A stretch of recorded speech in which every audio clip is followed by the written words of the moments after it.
나스닥 지수의 하루 수익률, 이걸 정확히 2배로 따라간다면 어떨까요? 만약 지난 10년 동안 그게 가능했다면 아마 어마어마한 부를 쌓았겠죠? 오늘 저희 손에 들린 자료 묶음이 바로 이 뜨거운 감자, 나스닥 2배 레버리지 ETF에 대한 이야기입니다.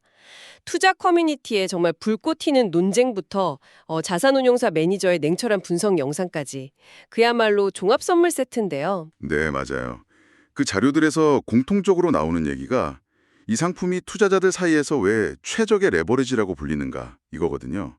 과거 데이터를 쫙 돌려보면 1배수보다는 2배수 레버리지가 위험 대비 수익률을 가장 높이는 뭐랄까 그 스윗스폿에 해당했다는 거죠. 이론상으로는 정말 매력적으로 보일 수밖에 없어요. 맞아요. 그래서 오늘 저희 미션은 명확합니다. 이 레버리지 ETF라는 길이 정말 불을 향한 고속도로인지 아니면 정신 차려 보면 낭떠러지 앞에 서게 되는 그런 위험한 길인지 저희가 한번 제대로 탐험해 보는 겁니다. 상품 구조의 속살부터 과거의 뼈아픈 교훈, 그리고 제일 중요한 거죠. 그래서 어떻게 해야 하는가에 대한 실전 전략까지 대표 상품 QLD랑 한국투자자 대항까지 샅샅이 한번 훑어보겠습니다. 그럼 가장 기본적인 질문부터 시작해 볼게요. 이 상품 그냥 증권사에서 돈을 2배로 빌려서 나스닥 100 지수를 사는 거랑은 다르다고 하더라고요. 근데 잠깐만요. 매일 수익률을 2배로 맞춘다는 게 직관적으로 잘 와닿지가 않아요. 그냥 2배로 투자하면 쭉 2배 아닌가요? 왜 매일 뭘 사고 팔아야 하죠? 바로 그 지점이 이 상품의 핵심이고 모든 논란의 시작점이라고 할 수 있어요. 핵심은 1일 수익률의 2배를 맞추려고 매일 재조정, 그러니까 데일리 리밸런싱을 한다는 거예요. 예를 들어서 오늘 나스닥이 2% 올랐다고 해보죠. 그럼 제 QLD 자산이 100만 원이었다면 4%가 올라서 104만 원이 되잖아요. 네, 그쵸. 근데 기초 자산인 나스닥 100도 102만 원으로 늘었으니까 내일도 정확히 2배를 맞추려면 102만 원의 2배인 204만 원어치 포지션이 필요하게 되는 거예요. 그래서 늘어난 자산으로 파생 상품을 추가로 매수해야만 하는 거죠. 아하, 그러니까 오르면 오른 만큼 더 사서 불을 더 지피는 구조군요. 그럼 반대로 내릴 때는요? 반대겠죠. 지수가 내리면 자산이 줄어드니까 이제 과도하게 커진 레버리지 비율을 다시 2배로 낮춰야 하잖아요. 그러려면 보유 자산을 일부 매도해야만 합니다. 정리하면 오를 때 더 사고 내릴 때 판다. 이 추격 매매가 매일 기계적으로 일어나는 구조인 셈이에요. 와, 듣기만 해도 뭔가 좀 불안한데요. 바로 그 매일 재조정 때문에 장기적으로 문제가 생긴다는 게 자료들의 공통된 지적이더라고요.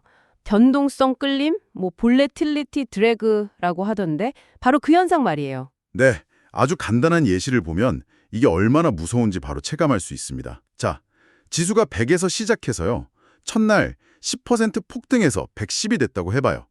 그리고 다음날 마이너스 9.09% 하락해서 다시 정확히 100으로 돌아왔다고 가정해 볼게요. 1배짜리 QQQ에 투자했다면 그냥 본전이죠.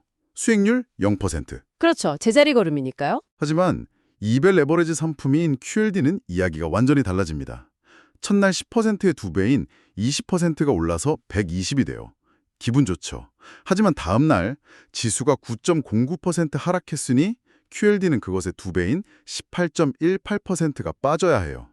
120에 18.18%면 21.82 정도가 빠지는 거거든요. 그럼 최종 금액은 98.18이 됩니다. 아니, 잠깐만요. 지수는 정확히 원점으로 돌아왔는데 내 돈은 마이너스 1.82% 손실을 봤다고요. 이건 거의 마술 같은데요? 사기 아닌가요? 사기는 아니지만 복리의 마법이 반대로 작용하는 복리의 저주라고 할 수 있죠. 수학적으로 보면 아주 명쾌해요. 레버리지로 얻는 추가 수익은 레버리지 배수, K에 정비례하지만요. 변동성 때문에 까먹는 손실, 이 끌림 현상은 배수의 제곱, 즉 K의 제곱에 비례해서 커져요. 아, 재고불이요? 네, 2배 레버리지 QLD는 변동성 비용이 4배, 3배 레버리지 TQQQ는 무려 9배로 눈덩이처럼 불어나는 겁니다. 이게 바로 많은 자료들이 3배보다 2배가 장기 투자에 그나마 최적이라고 말하는 수학적 근거예요.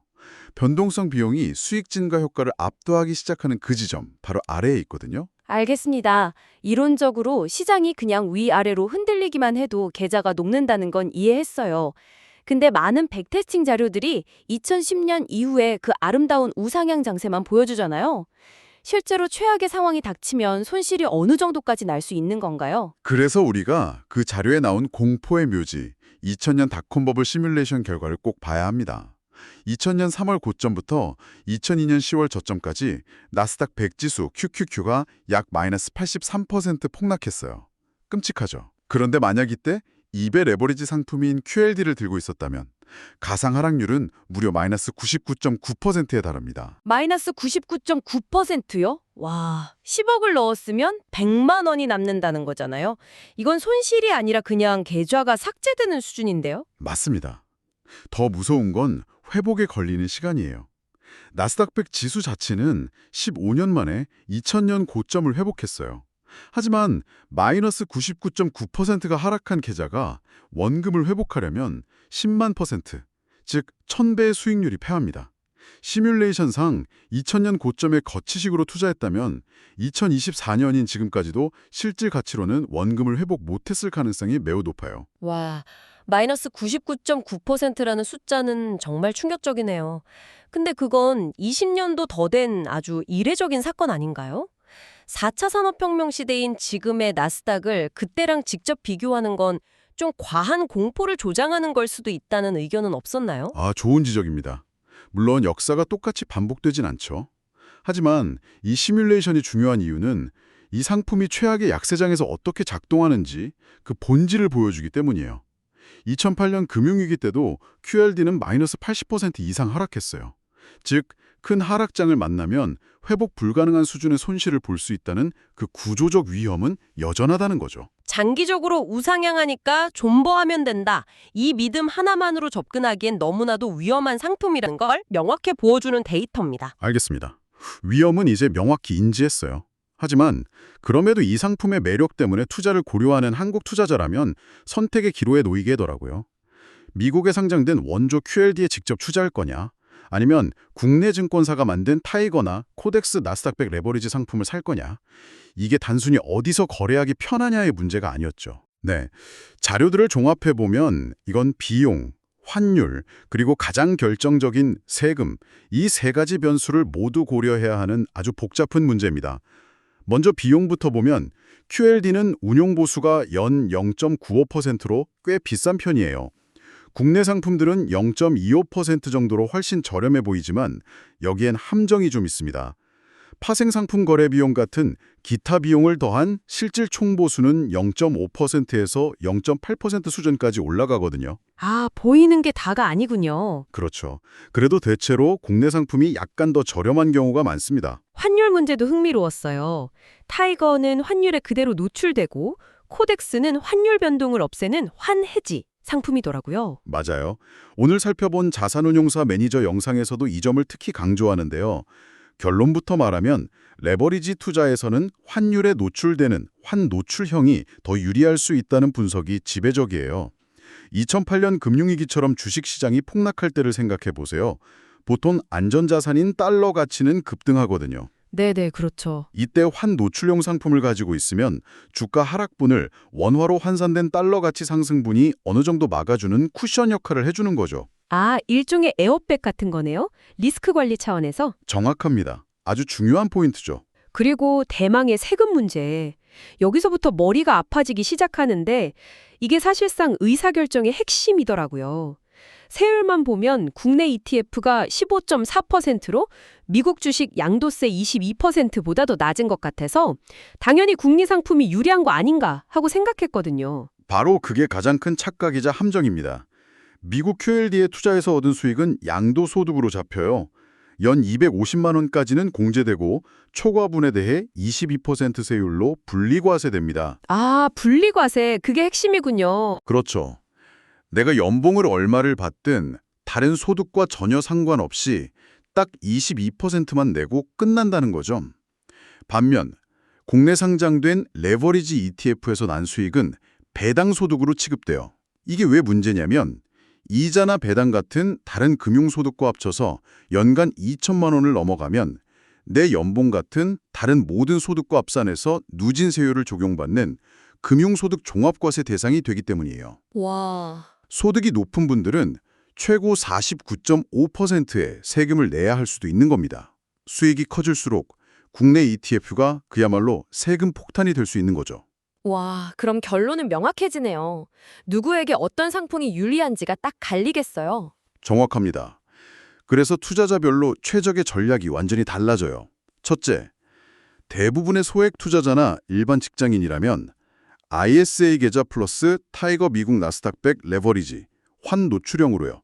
이 조합이 거의 정답에 가깝습니다. ISA, 즉 개인 종합자산관리계좌 안에서 발생한 수익은 200만 원까지는 아예 비과세고 초과하는 금액도 9.9%라는 낮은 세율로 분리과세가 되거든요. 금융소득 종합과세 걱정도 없고요. 네, 세금 혜택을 압도적으로 누릴 수 있는 거죠. 둘째, 하지만 투자 규모가 수억 원대인 고액자산가나 원래 소득이 많아서 종합과세 세율이 높은 고소득 전문직이라면 이야기가 다릅니다. 이분들은 ISA 한도로 훌쩍 넘는 금액을 투자할 테니 종합과세 폭탄을 피하기 위해 QLD 직접 투자로 가서 22% 분리과세 혜택을 받는 것이 훨씬 유리합니다. 듣고 보니 마이너스 99.9%라는 숫자는 정말 충격적이네요. 사실상 투자가 그냥 실패했다는 건데, 그렇다면 이 상품은 그냥 절대 사면 안 되는 상품인 걸까요? 아니면 이 위험을 알고도 어떻게든 활용해보려는 사람들을 위한 생존 매뉴얼 같은 것도 자료에 있었나요? 당연히 있었죠. 위험을 인지했다면 이제 그걸 관리하는 방법을 알아야 하니까요. 전문가들과 투자 포럼에서 공통적으로 제시하는 생존 전략들이 몇 가지 있었습니다. 첫 번째가 바로 자산 배분, 이른바 50-50 전략이에요. QLD에 모든 걸 걸지 않고 자산의 50%는 QLD에, 나머지 50%는 장기 미국채나 현금성 자산에 투자하는 겁니다. 그리고 주기적으로 그 비중을 맞추는 리밸런싱을 하는 거고요. 맞아요. 분기별로 한 번씩 50대 50으로 비중을 다시 맞춰주는 거죠. 이 전략의 장점은 두 가지예요. 첫째, 주식이 폭락할 때 보통 안전자산인 채권 가격은 오르니까 손실을 일부 방어해주고요. 둘째, 리밸런싱 과정 자체가 자동으로 오른 자산, 즉 주식을 팔아서 떨어진 자산, 채권을 사는 효과를 만들어요. 변동성을 역이용해서 변동성 끌림 현상을 완화시키는 아주 스마트한 방법이죠. 50%를 채권에 투자한다는 건 알겠습니다. 근데 요즘처럼 금리가 오락가락할 때는 채권도 더 이상 안전자산이 아니라는 말이 많지 않습니까? 이런 상황에서도 이 전략이 여전히 유효할까요? 아주 현실적인 질문이에요. 실제로 최근 몇 년간 주식과 채권이 함께 하락하는 이례적인 상황도 있었죠. 하지만 이 전략의 핵심은 채권이 언제나 오를 거라는 믿음이 아니에요. 주식과 채권의 가격 움직임이 장기적으로는 서로 다르다는 낮은 상관관계에 기반한 거죠. 단기적으로는 둘 다 빠질 수 있지만 10년, 20년 단위로 보면 이 전략은 시장의 극단적인 변동성으로부터 계좌를 지켜주고 기계적인 재투자를 통해 꾸준히 수익을 쌓아가는 강력한 도구가 된다는 게 자료들의 공통된 분석입니다. 두 번째 전략은 아마 많은 분들이 예상하실 것 같은데요. 적립식 투자, DCA죠. 네. 거치식 투자의 그 끔찍한 위험을 피하는 가장 확실하고 간단한 방법입니다. 매월 꾸준히 기계적으로 사모으는 거죠. 이렇게 하면 하락장은 내 계좌를 파랗게 물들이는 공포의 시간이 아니라 더 많은 수량을 더 싸게 살 수 있는 박앤세일 기간이 되는 거예요. 아, 그 마음 알 것 같아요. 투자 포럼의 한 글이 기억에 남는데요. 2022년 하락장을 겪던 한 투자자가 매달 월급 넣을 때마다 계좌가 파래져서 눈물 나지만 주식 수량이 늘어나는 걸 보며 버틴다고 썼더군요. 바로 그게 적립식 투자의 본질입니다. 실제로 닷컴버블 최고점에서 투자를 시작했더라도 거치식이 아니라 적립식으로 꾸준히 투자했다면 결국 10배 상품인 QQQ보다 훨씬 더 나은 성과를 냈다는 시뮬레이션 결과도 있었어요. 마지막으로 기술적 지표를 활용하는 좀 더 적극적인 전략도 있더군요. 200일 이동평균선을 활용하는 방법이요. 맞아요. 아주 간단하면서도 놀랍도록 강력한 규칙입니다. 나스닥 지수가 200일 이동평균선 위에 있을 때, 즉 장기 상승 추세에 있을 때만 QLD를 보유하고 그 아래로 떨어지면 전량 매도해서 현금이나 일배 ETF로 전환하는 거죠. 그게 효과가 있나요? 너무 단순해서 오히려 위험할 것 같은데요. 횡보장에서 계속 사고 팔다가 수수료만 나가는 거 아닐까요? 정확합니다.